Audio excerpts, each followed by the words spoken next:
சென்னையில் நீர்நிலைகளில் கழிவு நீரை வெளியேற்றினால் நடவடிக்கை எடுக்கப்படும் என்று தமிழ்நாடு மாசு கட்டுப்பாட்டு வாரியம் எச்சரிக்கை விடுத்திருக்கிறது.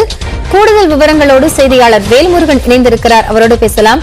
வேல்முருகன், இப்போ மாசு கட்டுப்பாட்டு வாரியத்தின் எச்சரிக்கை குறித்த விவரங்கள்.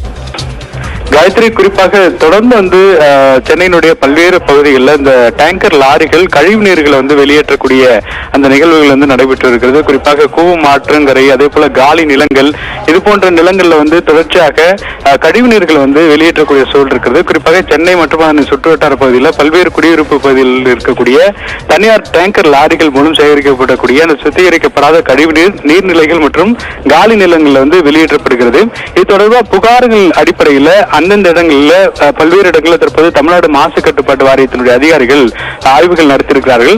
அந்த ஆய்வின்படி தற்போது தொடர்ச்சியாக இது போன்ற நிகழ்ச்சிகள் நடைபெறுவது கண்டறிக்கப்பட்டிருக்கிறது. குறிப்பாக இது தொடர்பாக மோட்டார் வாகன சட்டம் 1988 படி இந்த செயலில் ஈடுபடக்கூடிய வாகனங்களை பதிவு சான்றிதழ்கள் ரத்து செய்யுமாறு தமிழ்நாடு அரசுக்கு குறிப்பாக போக்குவரத்து துறைக்கு மாசு கட்டுப்பாட்டு வாரியம் உத்தரவு பிறப்பித்திருக்கிறது.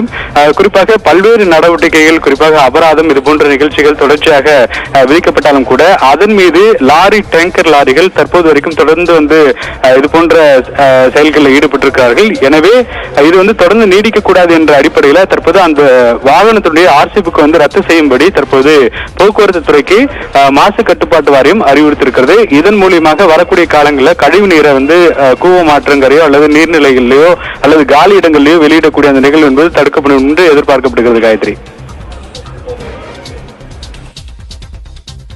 நன்றி வேல்முருகன், விவரங்களை இணைந்து வழங்கியமைக்காக.